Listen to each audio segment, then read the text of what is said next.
Hi, this is Jim, and I just want to give you a quick overview of our fuel system. We've had a lot of guys ask us, how do you hook up a fuel pump on a car that has fuel injection? Because you know, the older cars that have mechanical fuel pumps, it's easy peasy. You just drop basically a line off of that fuel pump into a gas tank and away you go. With electrical systems, the fuel injection systems, it's a little trickier, but it's certainly not outside the reach of most people. And I mean, if you're good enough to be able to build a derby car, you can definitely do this. Now, what I want to point out is this is just a temporary thing I've got rigged up here. It's super simple. You know, if you don't feel that this is safe, if you don't think this is something you can do, then just don't do it. I'm going to show you how we did it. But you know, safety is key with us, and I would certainly never suggest you do something that you think you're totally over your head on. Find somebody who's good with this stuff and have them help you out. Now, if you look on here, there are 3 lines. This is the actual fuel pump that came out of this vehicle. This is a 91 Cadillac DeVille that we're sitting in. And what I did is I took this pump out of the tank that was mounted stock on the vehicle. We've scrapped that tank because it was just junk. And all I did is I drilled a hole in the top of this bucket, and I've mounted the tank temporarily there. And I've got the tank, the fuel pump, there it is, just sitting down in some gasoline down there. And you can see that we've got 3 lines coming out of the top. The biggest line, which in this case is the top one as you're looking at this, that is your sending line. That's the one the fuel pump is sending the fuel to the engine. When it gets up to the engine, there are 2 connections. One is the line that allows the fuel into the system, and one is the one that allows it out. Now, sometimes it can be hard to tell which is which under the hood. Well, all you do is go ahead, if you really can't figure it out, most of the time you can tell because, again, one's going to be a little bit larger than the other. But if you really can't figure it out, don't worry about hurting the system. They've got anti-flowback devices. If you hook it up and the car won't run, you've got them backwards. Switch it around and you'll have it right. You'll be okay. 3 lines. This is the send, this is the return, so the extra fuel that doesn't get used by the engine is sent back to the tank to get recycled and gets sucked up through the system again. And then this is a breather. And this would go somewhere safe in the vehicle so that it can let air into the tank so that the tank can drain and you don't have trouble with the car not running because of suction or something like that, like you do on some of the old Corvettes and some of the import engines and things like that. And so that takes care of that problem. All we did is we dropped the tank. I took the stock wiring harness and cut that out of the car, and then all I do is I grounded the ground strap of that right to our body of our car.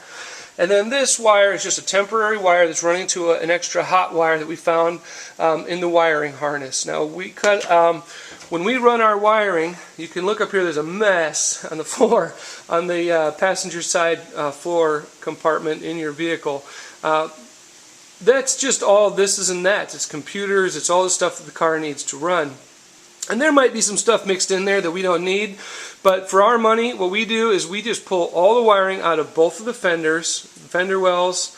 We clear that all out. We run everything that goes into the engine compartment through the firewall, and then we'll just take all this and we'll zip tie it up under the firewall, or excuse me, up under the dash against the firewall. And that way all the wiring is clear of where you're going to get injured, of where it would get injured during a derby. It gets pushed to the center through the firewall.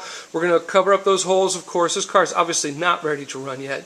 And we'll be covering up those holes. And you'll see that then all this mess is just going to get tucked up. Now I'm going to show you another vehicle. This is just part 1 of this. And I'm going to show you another vehicle that is ready to run and show you what that all looks like in a finished vehicle so you can get a reference between the 2. This system, remember, is strictly for the purposes of moving the vehicle around the yard and in and out of the garage and things like that. So all we did is we just wired an inline switch right there. You can see that just hanging there by a piece of tape. And it's meant to be strictly for purposes of just moving the vehicle around right now. I would never, never, never, ever run this in a derby. That would be stupid. Okay, the purpose of this is just to move the car around. And so we run then the fuel lines through a piece of PVC pipe. And in some of the derbies we run in, that is required. In some of them it's not, but we do it because we think it's a lot safer. Keeps the fuel lines safe. They don't bounce around during a derby, things like that. And you can see that terminates just inside the engine compartment. And then the 2 fuel lines run out and hook up to the fuel log. Again, you can't really get that wrong. If you've got it backwards, the car won't start. And you'll be fine. Just switch those lines around. Now you do want to make sure if you have a working vehicle before you start cutting into the fuel lines, you'd be wise to depressurize the system.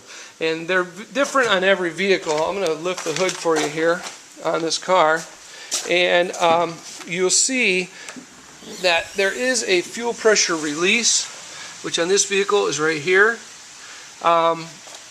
Everyone is different. Some of them, they look kind of like a tire pressure filler, you know, right there where the valve is, the valve stem. Some of them look very much like the valve that's on an air tube or a tire, because you're going to be depressurizing it. And so you want to just have a rag there, something to cover it up, and you just press that in with a screwdriver, and it pushes the extra fuel into the rag and depressurizes the system. That way there's less of a chance of fire, injury, explosion, anything like that. You depressurize the system so you don't have gas going everywhere when you start cutting in the lines. On this vehicle then, you can see there's our pipe with our lines running out. We've routed them up and away from everything. They're not down, you know, hanging into the exhaust. You really got to be careful, that sort of thing, which again, a lot of this is common sense. And then it goes into the two lines right there. The one with the two clamps on it is the pressure line that goes into the engine, and the one with the one clamp is the return line that doesn't need to have as much pressure, and so only one clamp is keeping it from leaking. It's holding it on. We're going to be in good shape with that. And so the fuel line is permanently connected at the front, but the back, that tank is obviously just something we rigged together just for purposes of moving the vehicle. And then in my next video, I'll show you what a finished system would look like, something that's sealed and safe and good for derbying. And I'll show you the inside of that vehicle with the wiring all tucked up and everything as well. So I hope that makes sense. And hey, you guys be safe out there and have fun derbying.